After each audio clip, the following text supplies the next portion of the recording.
Coffee, the great incentivizer in the office. Michael Scott. However, coffee could also have you go into the bathroom in about 20 minutes. We've all met that friend or heard people say, one sip and I'm headed to the porcelain. If you haven't figured it out, I'm talking about coffee shits, coffee runs, coffee-related diarrhea. You might think that people that make these claims are being dramatic. Science says differently. Now, me, myself, I drink coffee all the time. I don't think I would have made it through medical school. Definitely wouldn't have made it through residency without it. And if it was acceptable in the workplace, I would have had it intravenously, but it's not. However, back to the people I mentioned before. What's this strange relationship that people have with coffee and the toilet? Well, some studies have brought us answers, and I'm gonna take a dive into what they show. In one study, they took almost 100 volunteers, gave them a questionnaire asking, does coffee make you go? Do you have the coffee shits by drinking coffee?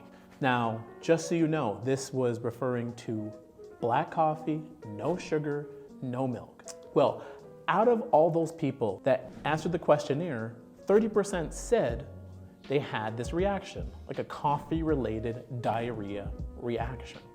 Anyways, in the study, they then took a subset of that group, had them drink black coffee, and then measured with an instrument their bowel activity.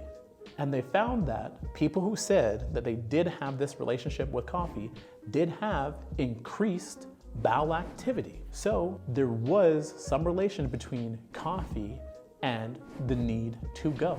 Those who said they didn't have this reaction, the study found they didn't have any. So what this tells me is those who know.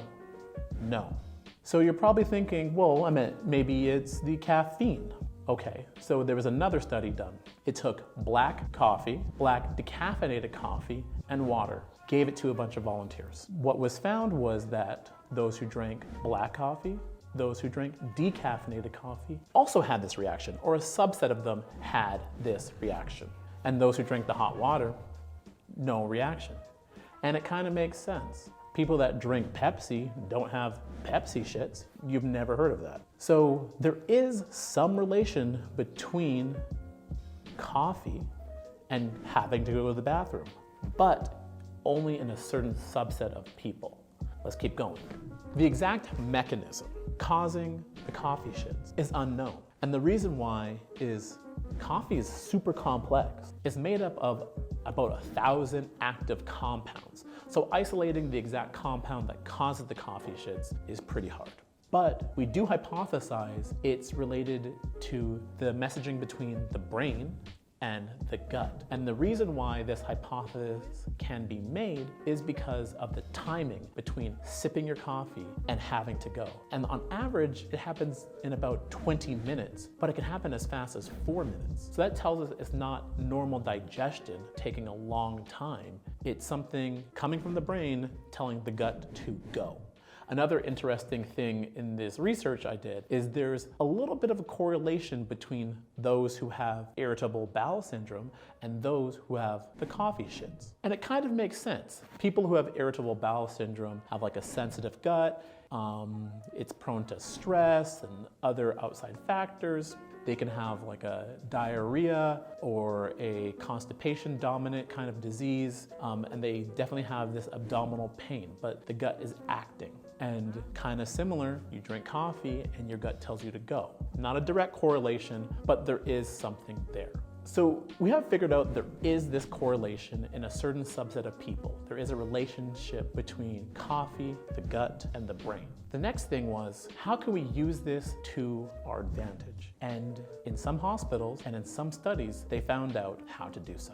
So let's put the coffee shits to good use. I'll do this by talking about abdominal surgery. In abdominal surgery, there's a period after the surgery where the bowel takes a nap, usually a 3 to 5 day period. Now, during this time, the bowel kind of takes time to restart after surgery. And the longer it takes this nap, the worse it is for you. You can have complications, you stay in the hospital longer, you have more healthcare costs, you can get sicker, you can get pneumonia. So the sooner you leave the hospital, the better. And as I was taught, the hospital is actually the most expensive hotel you can stay in. So the sooner you leave, the better. They did a study where they took equal amounts of coffee and hot water and gave it to patients after surgery, same time every day. They found that those who were in the coffee arm of the study left about 1 day earlier. Now, that's a good thing, but don't take this to start as soon as you have an abdominal surgery, as soon as you have your appendix taken out, that you start chugging hot Joe. That's not what I'm saying. I'm just highlighting this so that you know that there is a relationship. We're trying to manipulate this relationship. And there's a correlation, a definite correlation between the brain, the gut, and coffee.